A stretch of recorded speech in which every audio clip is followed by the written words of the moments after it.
நாடாளுமன்ற தேர்தல் முடிவுகள் அடுத்த மாதம் 4ஆம் தேதி வெளியாகி புதிய அரசு அமையும் போது தமிழ்நாட்டில் அமைச்சரவை மாற்றத்தை கொண்டுவர முதலமைச்சர் மு.க.ஸ்டாலின் திட்டமிட்டுள்ளதாக தகவல்கள் வெளியாகியிருக்கிறது.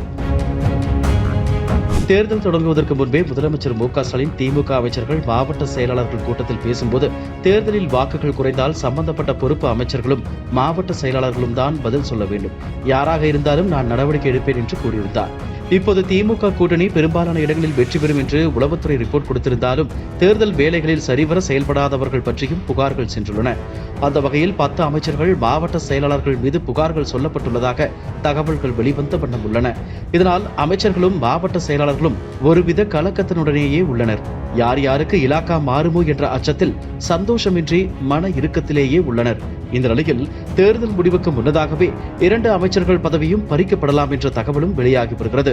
இதுபற்றி திமுக வட்டாரத்தில் பேசும் பொருளாக கைத்தறித்துறை அமைச்சர் ஆர் காந்தி மற்றும் வருவாய்த்துறை அமைச்சர் KKSSR ராமச்சந்திரன் ஆகியோர் உடல்நலம் காரணமாகவும் செயல்பாடுகளாலும் அமைச்சரவையில் இருந்து மாற்றப்படலாம் என்று பரபரப்பாக பேசப்பட்டு வருகிறது.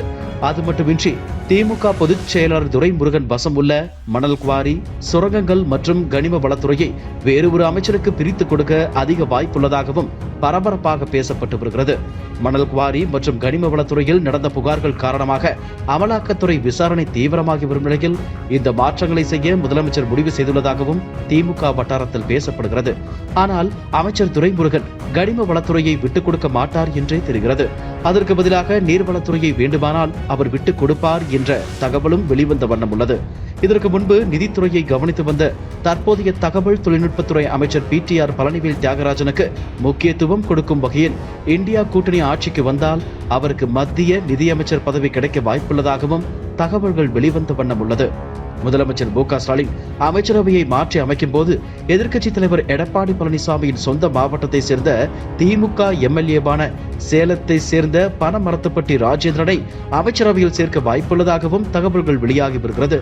அமைச்சர்களை சேர்ப்பதும் நீக்குவதும் இலாக்காக்களை மாற்றி அமைப்பதும் முதலமைச்சர் முடிவு என்பதால் அவர் என்ன நினைக்கிறார் என்பது இன்னும் ஓரிரு நாட்களில் தெரிந்துவிடும். இதுபோன்ற செய்திகளை மேலும் தெரிந்து கொள்ள எங்களது YouTube, Facebook மற்றும் Twitter ஆப்களை சப்ஸ்கிரைப் செய்யவும்.